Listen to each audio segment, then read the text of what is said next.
আসসালামু আলাইকুম। কেমন আছেন আপনারা? আশা করি সবাই ভালো আছেন, আমিও ভালো আছি। আজ বানাবো পরোটা, আটা দিয়েই বানাবো আজকে। তো আমি এখানে 2 কাপ আটা নিলাম। এই পরোটাটা খেতে আসলে খুবই ভালো লাগে। এখন দিয়ে দিলাম লবণ। লবণ দিতে হবে আন্দাজ মতো। এখানে 1 চামচ বা 2 চামচ না। এখন দিয়ে দিব 2 টেবিল চামচ তেল, রান্না করার তেল।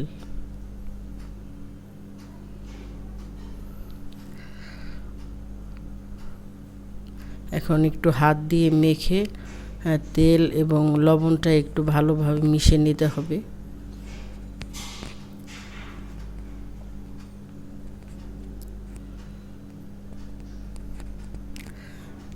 এখন দিয়ে দিব দুধ, একটু কুসুম গরম করে, একটু কুসুম গরম দুধটা দিলে পরোটাটা বানাতেও বেশ ভালো, আর একটু নরম থাকে, খেতেও ভালো লাগে।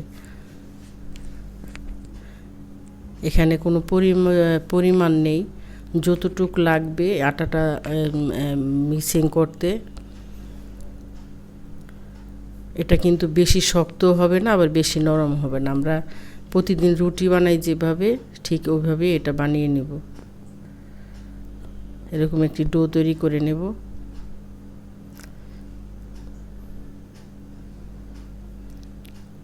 দেখুন কেমন নরম করেছি আমি। এটা বেশি নরমও না, বেশি শক্তও না।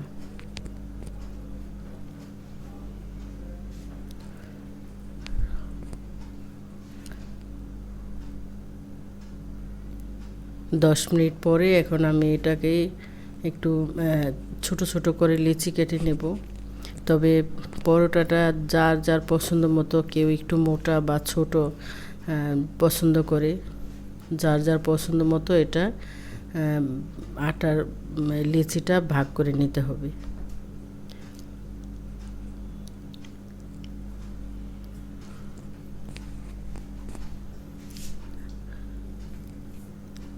আমি সবগুলি এইভাবে লেচি কেটে নেব। এখন একটি ঢাকনা দিয়ে ঢেকে রাখতে হবে, আর না হয় বাতাসে কিন্তু এটা উপরে ড্রাই হয়ে যাবে। এখন একটু গোল করে রুটি বানিয়ে নেব।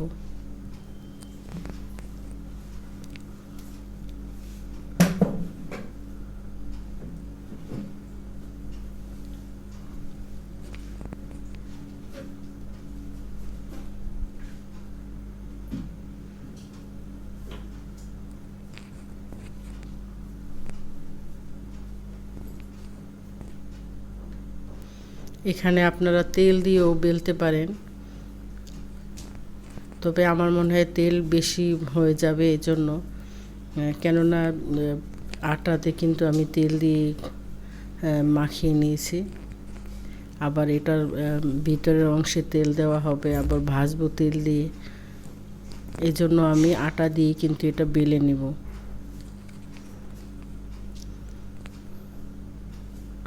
এখন দিয়ে দিব ঘি।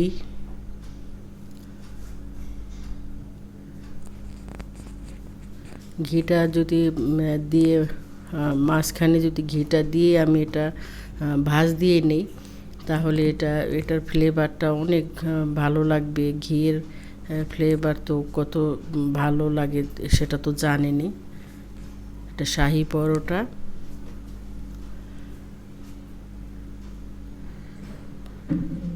এখন তো আমরা ঘি তেমন একটা সব সময় ব্যবহার করি না, আর আগে তো ঘি দিয়ে সব পরোটা খেত অনেকেই। ঘি দিয়ে পোলাও, বিভিন্ন জিনিস খেত। তবে এইভাবে যদি পরোটার মাঝখানে যদি আমি ঘিটা ব্যবহার করি, তাহলে পরোটাটার স্বাদ কিন্তু অনেক গুণ বেড়ে যাবে। এইভাবে 2 সাইড থেকে একটু ভাজ দিয়ে নেব। তারপরে এই উপরের অংশে আবার একটু ঘি দিয়ে দেব।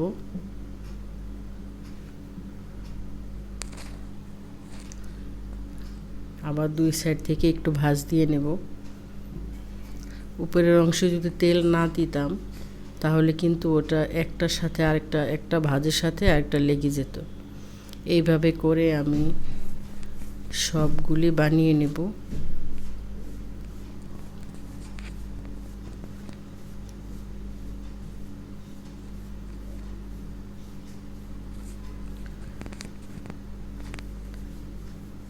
আবার একটু আটা দিয়ে তারপরে এটা বেলে নেব।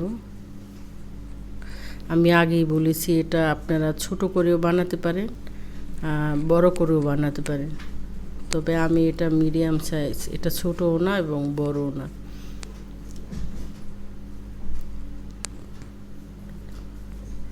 এখন একটু গোল করে রাউন্ড করে আমি বেলে নেব। রাউন্ড করে বেলে নিলে হয় কি, এটা যে 4টা কোণা থাকে কোণাটা কিন্তু বেলা হয়। আর যদি আমি এইভাবে সোজাসুজিভাবে বেলে নেই তাহলে কিন্তু কোণার দিকটা মোটা হয়ে থাকে। তবে রুটি আপনার যেইভাবেই বানায়, গোল বা স্কোয়ার সাইজ যেভাবেই বানাই, পুরোটা যেন একরকম বেলা হয়, তাহলে কিন্তু খেতে ভালো লাগবে। এখন একটি তাওয়াটা কিন্তু গরম হলে আমি রুটিটা দিয়ে দিলাম।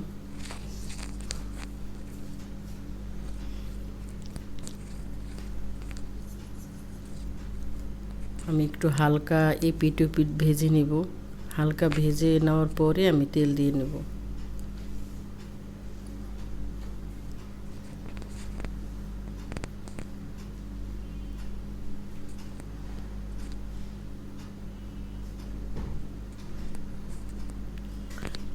তবে এইভাবে যখন আমরা পরোটা বানাই, বাচ্চাদের টিফিনে কিন্তু এইভাবে দেওয়া যায়, মাঝখানে চিনি দিয়ে তারপরে বানানো যায়।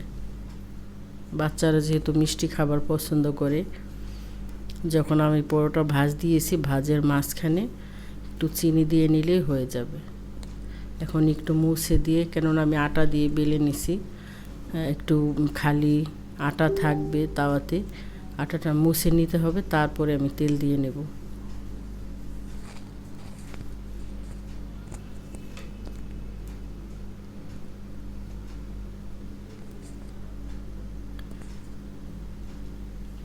তেলটা দিয়ে আমি এভাবে আস্তে আস্তে করে ঘুরিয়ে ঘুরিয়ে দেব, তাহলে পুরো পরোটার এই এক সমান ভাজা হবে।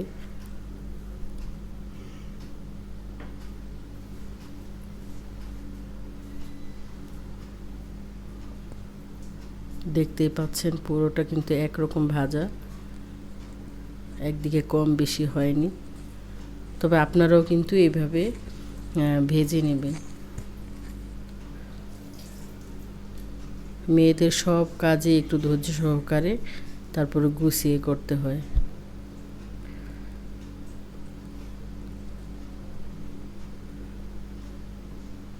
এপিট ওপিট করে ভালোভাবে ভেজে নেব। কে একটু কম ভাজা পছন্দ করে, কে একটু বেশি ভাজা।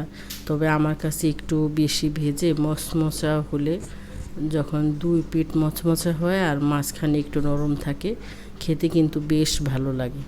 এরকম লাল করে ভাজলে আমার কাছে খুবই ভালো লাগে। আপনাদের কাছে কেমন লাগে অবশ্যই লিখে জানাবেন।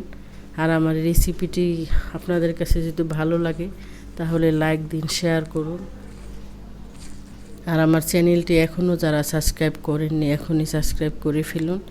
আর পাশে থাকা বেল আইকনে ক্লিক করুন, তাহলে যখনই আমি নতুন ভিডিও আপলোড দেব সঙ্গে সঙ্গে নোটিফিকেশন পেয়ে যাবেন আর দেখে নিতে পারবেন।